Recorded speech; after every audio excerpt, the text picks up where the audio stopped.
All right, today I'm joined by Abby Feinberg of Beachwood Farm Consulting. So happy to have you here. Thanks for joining. Thanks for having me. We're doing this. We talked about it. We're recording the podcast together. I'm so excited. When we first met, and we'll get into everything that Beachwood Farm Consulting does, but the big thing for you is building brands.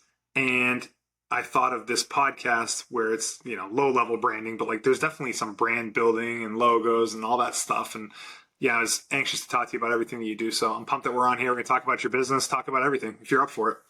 Yeah, let's go. What do you want to know first, Randy? So tell me your origin story. I know a little of it, but catch me up to speed. Where you're from, where'd you get started, and then ultimately how did things transition to Beachwood Farm Consulting, along with what is Beachwood Farm Consulting? All right. So I grew up kind of mainly in southern New Hampshire, but also spent an enormous amount of time in Maine. My first act was as a musical theater performer. So I went to school at a competitive BFA musical theater program, thought I was going to be on Broadway. Turns out I wanted health insurance, and that doesn't really come with the starving actor thing. So transitioned, became a talent agent. I have some really fun stories about my time as a talent agent in New York. And then kind of moved into corporate from there and found experience design and found program management and designing people's experiences kind of start to finish in all the things that they do to create behavior change and change hearts and minds. And I was in hook, line, and sinker. I did the employee experience design world. I lived in the consumer experience design world. And then, there's a lot of brand that kind of goes into that. And it was right before COVID hit that a mentor of mine invited me to join his consultancy and said, hey, come help me build the kind of people, employee experience and customer experience design side of the house here at this consultancy. And then COVID hit, as I joined. And he goes, don't worry about it. You're going to come and do some brand stuff with us. I'll teach you how to do it. No problem. And I fell madly in love. And so that worked out okay. It worked out okay in the end. It didn't derail things. It just changed things a little bit and probably for the best. It redirected me in a really great way. And it opened my eyes to this could be something great. And after learning the ropes, I, continued on in that direction and really kind of haven't looked back. And I've worked in agency environments. I've worked in-house in big corporate companies doing experience design work. And then when I came back to Maine, while I was still working for these agencies or one of these agencies remotely, I was looking around for a lot of the small businesses that I really loved on the coast in southern Maine, and a lot of them were gone, and it broke my heart. And a lot of people were like, yeah, they couldn't sustain. They tried for a couple of years and it just didn't happen. And that was when I realized that I was sitting in a real place of privilege, working for these big companies with big recognizable names that I can certainly tell you about, but that brand strategy, as it is, the true strategic lens of who you are and what you stand for and how you activate that in the world, is gate kept by money. If you do not have $100,000 or, I'm sure some people are doing it at a slightly lower price point, but let's say it's even $50,000, you are not getting in the door at any of these agencies who are really turning these well-funded businesses into legacy, sustainable brands. Yeah. And that puts any small business at a huge disservice. And so I knew I could change that. So that's how Beachwood Farm Consulting was created. I love it. But there's so much in that lead up that you mentioned. I want to hear about the talent agency stuff real quick. What type of talent? Was it the Broadway musical theater type talent? Was it a totally different type of talent that you were dealing with? So my first year was with TV, film, theater. So that was where my focus was. I worked with some really amazing folks. I helped to start Laverne Cox's career. It's one of my, the things that I hold nearest and dearest to my heart. Wow. That was when I was working with Laverne, it was a big deal that she was in a niche music video. She had just come off of Wanna Work for Diddy. I don't know if anybody remembers that Laverne was on that show, Wanna Work for Diddy, which is yikes. You don't tell people about nowadays? I know it doesn't age great. Who knows? She may have stories, but she had just come off of that show, and the head of our talent agency like really believed in her, which he had every reason to, and he's still her manager to this day. And so we were just working to try to get her indoors. Like we were just pushing to get her in, like, and nobody really would see her otherwise for like it was like Law and Order SVU, trans prostitute, 3 lines. Like, such and such indie film, trans prostitute, 3 lines. She wasn't getting any kind Yeah. of there just wasn't roles for her. Mhm. And so it was really amazing to be able to build her up and like push and get her into rooms and things like that. And then but that was just my first year, and I have some other stories for another Yeah. time, another cocktail. And Of but course. I spent 2 years in voiceover, and that was super, super cool. So I got to help So kind of cultivate. your voice doing the voiceover, or you? No,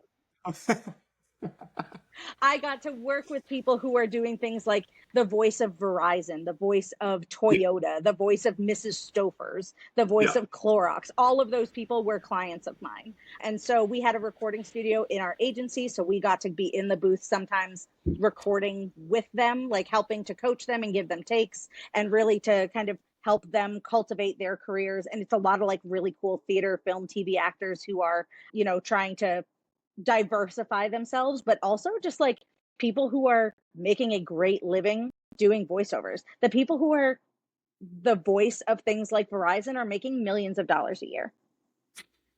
And you will So, have no idea who they are if they walk by you on the street. which is like the best way to be, right? Like, then people might recognize your voice. That's fine, but to be someone that's like making that kind of money, but no one knows who you are, it's great. It's the coolest kind of famous because it's not famous at all, but all of a sudden you're like, how'd they get on that vacation? How are they able to do that? It's like, Yeah. oh, excuse you. That's super cool. You also worked for video game companies. We talked about this over coffee. I want to hear I more about this. did. Yeah, I spent 2 years working for Electronic Arts, building up Mhm. their experience design practice internally for the employees who were talking to customers. And so for them, customers are gamers or fans, players, however, whatever the terminology you want to use. So imagine that you are a 12-year-old, or more often than not, the dad or mom of a 12-year-old who their FIFA game like glitches in the middle of a tournament, and they spent like all kinds of coins, and now they can't get back in, and they're Mhm. freaking out and they're throwing their controller across the room. And who do they have to call? They have to call or chat with EA Help. And Mhm. all of those people were in call centers in Austin, Texas, and in Galway, Ireland. And I was kind of the curator of their internal experience. And so Mhm. I was looking at, because think about that work. That is grueling. That is like day in and day out. They are dealing with angry, mad people. If you've gotten to the point where you have to call or chat with EA Help, you know that you've already restarted the dang thing. You have There's already nothing worse than tried like angry gamer people. this. They Well, this is it. Is like bring them you, online, and I mean, I'm sure that there are lots of people who get emotionally dysregulated when they get upset, but I will tell you that gamers get really emotionally dysregulated when they get upset. And when it's like the parents trying to figure it out for their kid, like they dealt with people day in, day out, nonstop. And so I really was tasked with, how do I create an environment where they are learning and growing, where they are encouraged to play games and be great at playing games? And how do I keep them feeling like recognized and cared for so that they keep coming back to work? Because if we lose them and their in like institutional knowledge of the game, it really put the company at a disservice. And so yeah. that was really like, that was one of the kind of like superpowers that I have cultivated over time, is the ability to like use behavioral science to go like, what do we need them to think? What do we want them to feel? What do we want them to do in every moment? And how do I craft those experiences to make that happen? It sounds like every step along the way is translated or giving you a skill that puts you in a position to really offer a lot with Beachwood Farm Consulting. All that Yeah. experience for that. Yeah, it has definitely been like a collection in my toolbox that has like culminated in being able to offer what I do. Mhm. So one of the things you said before was just how, like, if you don't have $50,000 or $100,000, like, you won't even get in the door with some of these agencies. So for you, is the target the local small business, even a sole entrepreneur, or like 5 employees, 10 employees, 20 employees? Like, what's the sweet spot for you? What are you looking for? I like to diversify my portfolio. I don't want all of anything. The best part about working in brand is having diversity. If you had me creating the same thing for the same industry over and over and over again, eventually I will like lose that kind of creative spark, because there's a lot of different ways that you can think about talking about realtors, for example, or talking Mhm. about mortgage officers, or talking about a retail space or whatever. If I'm only talking about one industry all the time, I'm it's going to be hard for me to give each of those realtors, each of those mortgage officers, giving them like my best and most unique, differentiated, competitive take.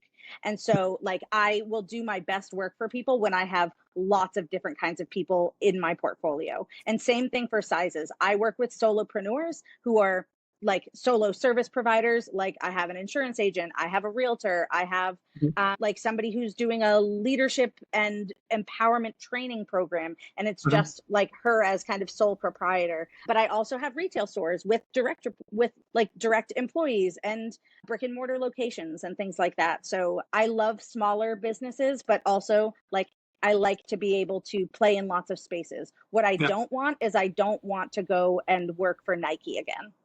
I don't want to go and work for enterprise again. I think that there are lots of people who are going to do it really well and are doing it really well. And I say, great, go do it. I really would love to stay local. That's It's most awesome. important to me. I'm agnostic in terms of industry and company size, though. Yeah. But like you said, doing work with all of these different types of companies and industries, it just keeps things fresh on a day-to-day basis. It's not like you want to be the realtor branding lady. It's not fun at that point, so I can totally Yeah. understand.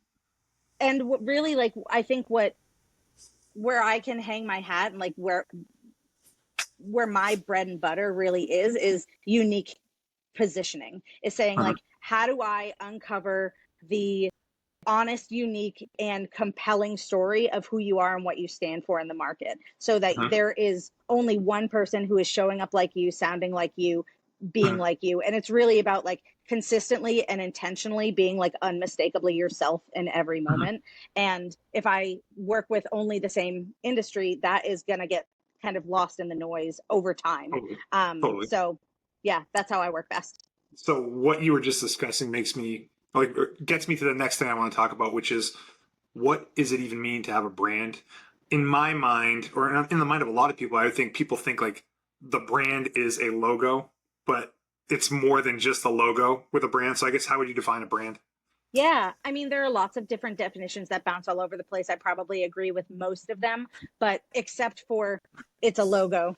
It's Mhm. it's your brand photography. It's those are activations. That's how you Mhm. activate your brand. Your brand is the core. It is the nucleus. It is the foundational set of statements that say, this is who I am, this is what I offer, this is why it matters. And then you look at all the different ways that that can activate in your world through your customer experience, your website, your socials, your logo, like your full visual identity, through your social good, through, what charities you give to and the ways that you show up in the world. All of that is an activation of your brand.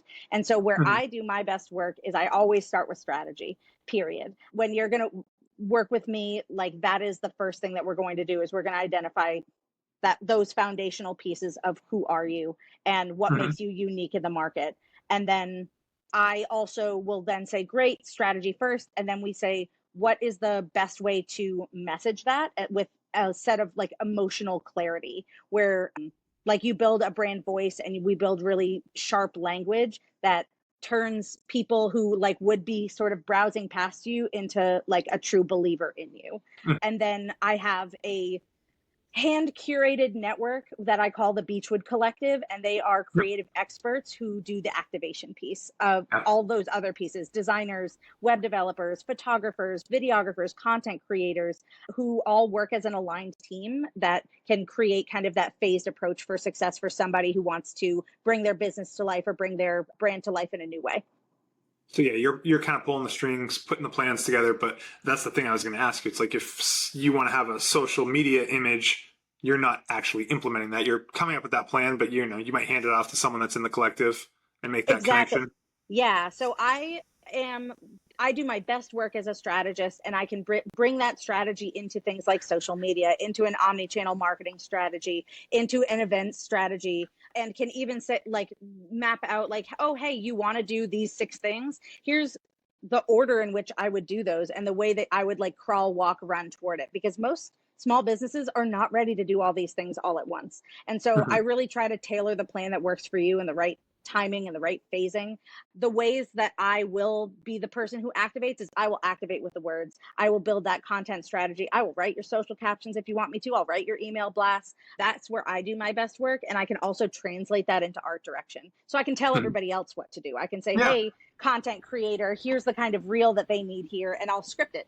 And hey, graphic designer, here are the kinds of carousels and Instagram stories and things like that that you can go and design, but I'm not going to be the one who designs those. But That's great though, right? Because you can't expect the design person to do also the social media stuff, and then you would lose some consistency in the voice and what type of stuff you're trying to get across. So if you have the you that's overseeing things, you can have consistency across all of those different mediums. yeah, exactly. And I don't want to be all things to all people. I like that this is where I do my best work, and I love being able to bring the team in and for them to be able to jump in where is right for them. Mm-hmm.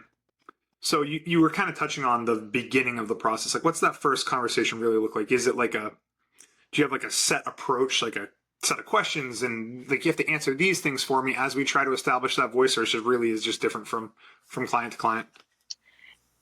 The answer is yes and no. When I'm first meeting with someone and figuring out what they need, that conversation is much more around, tell me about your business and how are things going for you? And I listen to what a business owner thinks that they want, and then I unpeel the onion back and go, okay, cool, so here's what I'm hearing, and I follow different threads and I go, all right, well, based on all of this, I think maybe what you actually need is X or Y or Z. I have told people to not work with me before. I have recommended like the absolute antithesis of what they kind of thought that they originally were coming to me for. And then, so there are others, of course, who have been like a little bit more right on the money of like, oh yeah, it sounds like that is really what you're going after. But I want to really hear it for myself and kind of hear the proof points and hear what's the pain that you're going through? How can I make that better? Or what's the change that's happening? I talk about that a lot these days, where like the businesses who really come to me are coming to me at pivot points. They're points of transition. Something new is happening, whether it's good, bad, or otherwise. And I'm there to help them navigate that transition. And so I ask a lot of questions. I'm a professional question answer, it feels like. But when it comes to like kicking off with them and going, you do, yeah, I know you spend a lot of your time doing the same thing. And so when it comes to building the brand and building the positioning, building the brand voice, it's a lot of that question asking. A lot of it is around what I'm trying to build. So if I'm building your purpose statement, I'm going to ask you a lot of questions about why you exist and what's the impact of what it is that you're doing, not only as an individual and for you, but for your customers, for your community, for the world. If I'm asking you about your voice, I'm going to ask that in a lot of different ways. I'm going to ask you about dinner party guests and TV characters, and I'm going to give you lots of examples, and you're going to tell me which one feels right, because we're going to play in a lot of different spaces. And I'll also be asking lots of questions about like, what's the degree of out there-ness that you want to be? Like, how bold do you want to go on a scale from like nationwide insurance, which I think is like pretty clear cut, wearing a tie, trustworthy, blue and white, to like Liquid Death, the water company that's like the death metal water company. Like, where do you want to live? Do you want to go balls to the wall Liquid Death, or do you want to be here, or where in the middle do you want to live? And so those are the kinds of ways that I get at the kind of nuggets of truth. On an aside, it's so funny that you brought up Liquid Death, because I have no familiarity with Liquid Death, but I went to a concert on Friday and they were selling Liquid Death in there.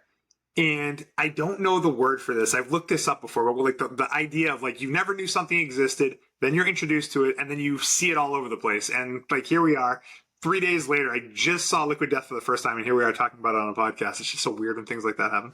There's a scientific term for it, and I can't remember what, but they like shifted it on TikTok, and they're calling it lucky girl syndrome now. Wow. Okay. Yes, where it's the idea that like you didn't realize that they made orange Subaru Outbacks, and then all of a sudden all you can see are Yeah. orange Subaru Outbacks. Yeah. That's the other thing I was going to equate it to. Like, you get a new car, and you don't realize that everyone else has that exact same car. Or every third car is that exact same car. So, anyways, it's like a funny little brand thing Yeah. that made its way to me. So, how about this for a question? We talked a little bit about some of these things, but I guess in general, what advice would you give to a small business owner who's looking to just get started with branding? I mean, I know there's a whole conversation in work, but like thought process stuff or like any general advice you'd give. Yeah. Oh, that's real. It's a really good question. Besides being like, well, call me. Understand who you are and who you're for and who you're not for. Because if you are for everybody, you are for nobody at all. Thinking about your specificity of who is your audience, and you can't say that you want everybody, because that's just not reality. If we Yeah, you heard me. I just said it. I don't need to say it again. But the idea is, and I'll bring it into an example of, if you just say you're a realtor and you sell houses, and you'll sell houses to anybody, well, that's lovely, but it doesn't make anybody go, oh, they're for me. Like, I don't know that you're for me unless you are saying, oh, I am specializing in like young working professionals, and I specialize in like urban housing or whatever the thing is. And that's kind of specializing in terms of services, but there's also specializing in what you bring to the table of like, are you there because you want it to be like just an incredibly easy experience? And so everything about your experience design of how you do it, and maybe you do it with a ton of automation. Maybe you do it so that they have everything they need before they even ask for it. And so it's just like, it's smooth and it's nothing. Or maybe you are thinking that you want to be the like the realtor who feels like a teddy bear, where you are where you meet them for the first time and like have a meeting, and you've like brought them a little gift, and you are asking them, and you know all about their families, and so you are like, bringing them things that their kids are going to like, and you are checking in with them after every showing and going, how did that feel for you? And like, there are lots of ways that you can like curate who you are, and then you need to be that on purpose, which I know is like me kind of bastardizing some celebrity quote, so forgive me for that. But that really is fundamentally the idea of brand, is like, know who you're for and know who you're not, so that then you can position yourself specifically for that audience, so that audience can decide and know immediately when they see your social post, when they see your website, when they talk to somebody about you, they know, oh, that person's for me. Versus sounding like the 18,000 other realtors who are just saying, I sell houses. They're never going to be able to just like get immediately chosen, because there's nothing about them that differentiates them from anybody else. So start with differentiation. Which obviously you help people work through this, but it is nice to give some thought to that ahead of time. Yes. Just And that's really the idea, is that like, if coming and working with somebody is either out of the budget or out of the timeline or whatever, like that for me is my best advice to do on your own, because it's great, and I want companies to succeed whether they work with me or not. So start there, whether you work with me or not. But that's really what I do best, is guiding and like listening to all of the answers to those questions, and doing competitive research and helping them build personas of who that ideal audience is, and what does the market look like, and based on all of those different factors, like what is the best way for you to present yourself. Yeah. I want to bring this to BNI for a second. So the two of us, we're in BNI together. It's a networking group type thing. We try to help each other, support each other's businesses. And one of the things that we do is we ask for referrals. And we're always told to be as specific as possible. So just like you said, if you're a realtor, Right. it's like, I'm looking for people that sell homes. Like, everyone just kind of checks out. Like, you know what I mean? Because it's just like, you just kind of check out when you hear, oh, yeah, I want to be connected to anyone with a pulse, or anyone that's breathing, someone that might say. But like, if you're like, I want people in this neighborhood, in this town, like the more specific you can be in who you're for, the better. And that's something we learn in BNI, and just it applies here too, which is interesting to see. Yeah. So how about challenges? What's the biggest challenges that you face in your business? Well, today the challenge is, and it's a good challenge. It's just normal for like, I've only been Beachwood Farm Consulting for like 6 months now. So Yeah. it has been, I'm really early stage business. So for me, the challenge that I am facing is awareness, is Mhm. like, how can I be everywhere all at once and introduce myself to every business owner and build relationships kind of as fast as possible so that folks know who I am and know what I stand for and know how I can best take care of them so that they can utilize me when the time is right. Because generally, like, unless you are starting a business, you're going to come to me because something is happening. And whatever that thing is happening, good, bad, different, it is happening probably on a timeline. And if you don't know that you could have somebody in your corner to help you navigate that and help you find your audience and help you get noticed and get chosen, then the moment's going to pass you by. And so for me, I feel like an internal sense of urgency to like meet as many people as possible and get in as many rooms as possible. Mhm. So yeah, for me, that's my biggest challenge, is it's just awareness and time. Which is interesting because what you do is help people build awareness, in Yeah, their brand, and exactly. you're doing it A in hundred yourself too. percent. A hundred Yeah. percent. I've had to take a lot of my own advice. I've realized that I haven't taken my advice at times, and that is exactly why some things kind of haven't clicked, and why some things have, is because when Mhm. I started taking my own advice is really when things took off. And so yeah, that's really where I am today, is just, you'll find me kind of pounding the pavement at BNI, at TVD Connections, at kind of any networking group that exists. You're probably going to find me there at some point. I take We can more find you at one-on-ones. Face Cafe in Biddeford most days. Cat Face Cafe. Yes, they're my people. Love you, Yeah. Tyler.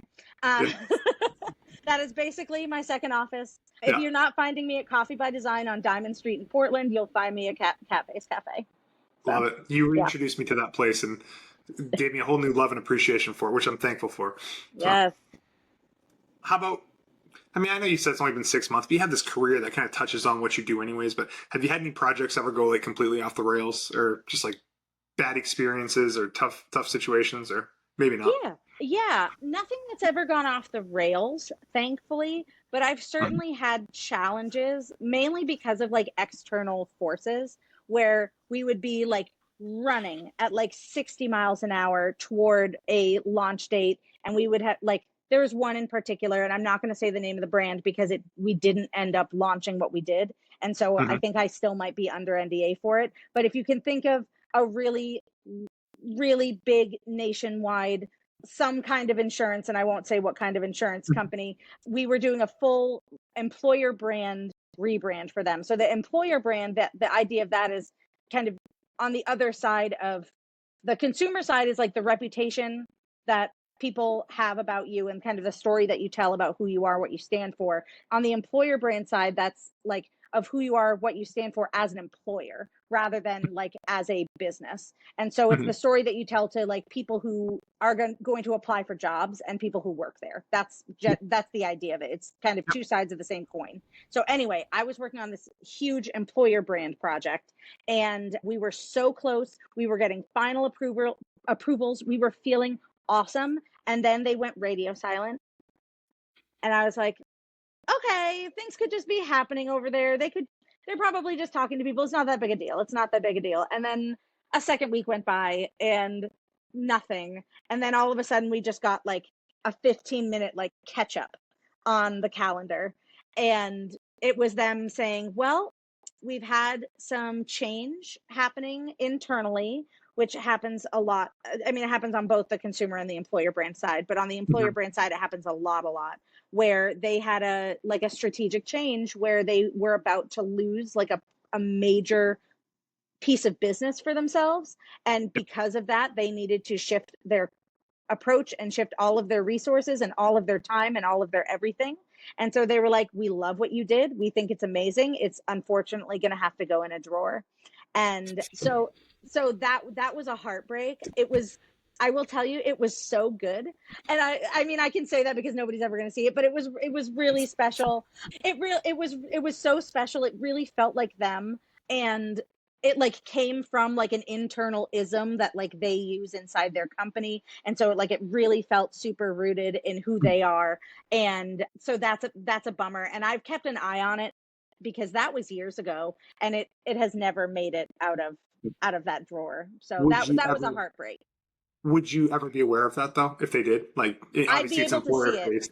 Okay. I'd be able to see it because you can go to their landing page, for example. Like Yeah. their like if you go to such and such Yeah. company.com/careers, if they You had would see that. changed that employer brand, that whole page would be updated to reflect that. Yeah.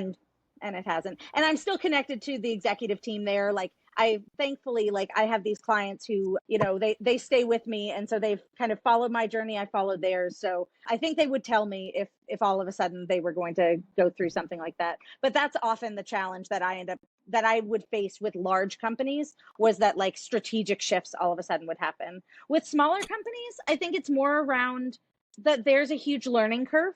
It's just, brand is a really big learning curve, and understanding how to use brand, it just takes a lot of time. It took a lot of time for me to learn. So, if you've never kind of been educated, for lack of a better term, in kind of how to grow and run your business like a brand instead of growing and running your business like a business, then you're going to stumble for a while. And so I don't call those challenges. I'm like, that's just education moments. That's just sort of redirection moments. That's where I need to do my job and help Mhm. folks to understand, like, oh, hey, so that choice, let's talk about why that was an off-brand choice and how can we make really strong on-brand decisions. And that's where it comes down to that idea of like consistently, intentionally, like living into that brand promise that you've made, that brand positioning statement, your brand personality, the key messages that we'll be developing. All of those things are that foundation. And it's just a consistent kind of coming back to yourself of like, okay, like if these things are all true, what should my social media tactics look like? If these things are all true, like how can I make a great pitch at BNI? All of Mhm. those pieces, it requires you constantly using your brand. And when you're not used to that, it's just a muscle you need to build up. What's next for for Beachwood or the collective? Is there anything new? I know you're probably always trying to add people to the collective, but how about just Beachwood in general? Things are going great. We are starting to book into September. So at this point, we are fully booked for the summer, which is really exciting, barring any changes, which, knock wood, hopefully my clients continue to grow and do great. But as of now, we're booked for the summer. And so this is where I go, where if and where businesses live that are listening to this podcast and beyond, it's a great opportunity to think about kind of that like back to school of like, okay, cool, once you get through summer, like what are there products that you wanted to be launching? Are there new services? Is there a new location? Are you looking to like make a growth move in some way? Are you looking to invest more heavily into your marketing or your social presence, or are things not working that you're saying, oh, I'll fix that in the fall? That is a great time to talk to me about ways that brand could potentially support that effort. So I'm encouraging folks to, get in touch with me now so that we can do that discovery and say, great, what's the best plan for us to attack that together? And then I can get you into the books for September and beyond. I love it. And that's why I Yeah, want to have you on the podcast. I want to spread the word on Beachwood. thank you. And honestly, it's just so great talking to you and just learning all about your life experiences and everything that you do. So thanks so much for coming on. Thanks, Randy. I so appreciate it. Awesome. All right. Have a good day. You too. See you.